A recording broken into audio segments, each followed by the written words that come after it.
Aries, and welcome to your monthly horoscope for May for the Sun or the Ascendant. As ever, I'm going to give you the standout details of this month, but please stay with me because after this I will go into precise detail to share with you all the influences that are going to be so important for your sign in particular.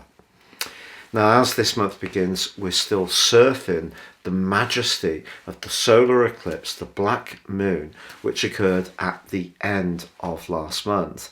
And for the first 10 days of this month, Uranus, which was aligned to that new moon, is in conjunction with the Sun.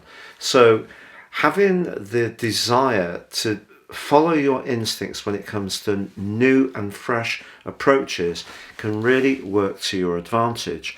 Also, Venus, the planet of love and attraction, moves into your sign on the 2nd.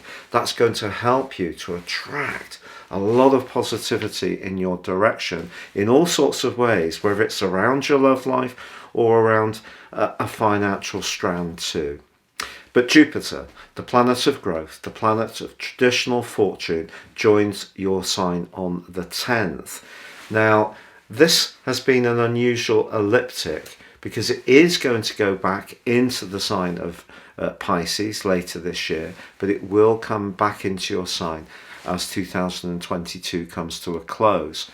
But whilst it's with you, it does combine with your ruler Mars, which joins your sign on the 24th, and they come together in the last week of this month, and that gives you a platform to progress that you've not had for some while. So expect to really supercharge your efforts this month. It is true that the total lunar eclipse, which occurs on the 16th, is in a tight right angle with Saturn in your sector of friendship and connections to others. So when it comes to marshalling your resources, maybe that will ask you to be very realistic in your approach to how you use them, but it still means that if you go through all the processes in a very systematic way, which is what Saturn asked us to do, I think this could be a month when you really can demonstrate to people your vision, your bravery, your thrust. That's really the central themes of this month. Now, if you are new to my channel, I'd be honoured if you would subscribe. Please see the link beneath this video. Also, if you would like to ascend above this Zodiac broadcast and understand what astrology can hold for you as an individual based on your time, date and place of birth, you can get 30% off with my 12-month forecast and character analysis, which will give you seeing insights. Please see the link below. Hello Aries. So as you come into this new month, I think there could be a sense of freshness. And also, maybe you're going to be a bit more impulsive about managing your resources. If you're a natural risk taker, that doesn't mean to say that you're going to cross a road without looking or being aware of the sound of traffic. It just means if you check something out, but it requires a decisiveness, and perhaps an opportunity could come up at the start of this month, which is a bit different. And that's what Uranus is very much about. It's about breaking free of established ways of doing things. So if you do have a novel idea, I would have the confidence to go with it. Not necessarily to the point of absolute commitment, but I'd certainly check it out. And if it feels right, with Venus joining your sign on the 2nd, that's going to move your thinking very much into the moment. Also, there is a terrific link between Jupiter, the planet of growth, and also Pluto, the planet of power. And Pluto's in your sector of success. So the things you've been doing behind the scenes, the confidence that you've been building up, the soundings you've taken, the market research you may have done, perhaps finding out about someone you're interested in from a romantic viewpoint, all that energy can actually be very fortunate for you also at the start of this month. Now, I think a lot of astrologers are going to be talking about Mercury's retrograde, which begins on the 10th, but actually the shadow period began on the 26th of last month. because Mercury is going to be rewinding into the sign of Taurus on the 23rd. So it is possible that Mercury, as usual, can influence things like tickets, anything to do with technology, banking, travel, all these things. We will need to manage what we do with great precision. And because Mercury is starting this process in its home zone of Gemini, some of your plans may be rattling along at quite a pace and then could seem to slow. But take heart, because with Jupiter moving into your sign on the 10th, that's going to give your desire to improve your situation a tremendous amount of extra traction. Now, from the 12th to the 14th, the Sun does square Saturn. So when it comes to finances, you can't be too idealistic. And this is underlined from the 13th to the 23rd because your ruler is impacted by Neptune.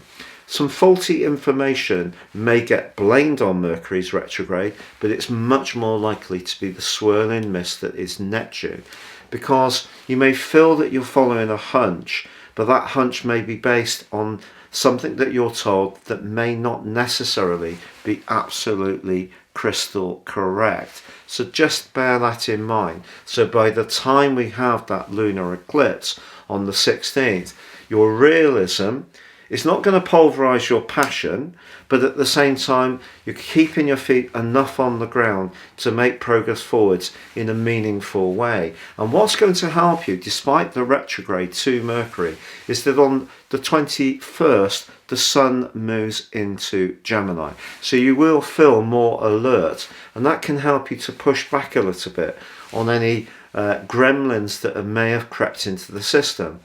If you are a big user of digital devices, which many of us are these days, I think the start of this month could coincide with a need to repair or renew or update some of your technology, perhaps in terms of security systems, and it may cost a little bit of money to do this. But remember that Mercury retrograde can be a time to renew, repair, refresh. It doesn't all have to be negative. But once it does rewind back into your second house, it is asking you not to be too free and easy with your resources. But you got that message with the lunar eclipse anyway, because Saturn is in a T-square between the Sun and also the Moon. But on the 24th, as Mars bustles into your sign, it doesn't get any better than this for you.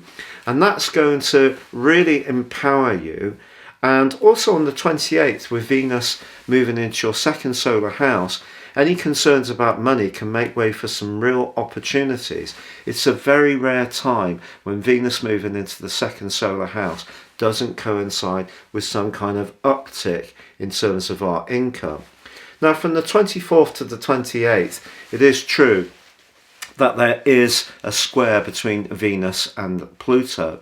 If there is somebody who seems to be offering some kind of prize just before Venus moves into your second house, and you feel that there's some kind of leverage attached to it, then you'd be right to just listen to your concerns. But generally, Venus moving into the sign it governs of Taurus can only be good for you. And then on the 30th, we have the Gemini new moon at 9 degrees is actually not impacted by any other major planet. So I think for you, that really can be a sense that some of those niggles that may have crept in around everyday communication or technology or your mode of communication or self-expression can really be clarified as the month draws to a close. So I think it's an enormously dynamic month, but particularly that last week with Mars and Jupiter conjunct your sign.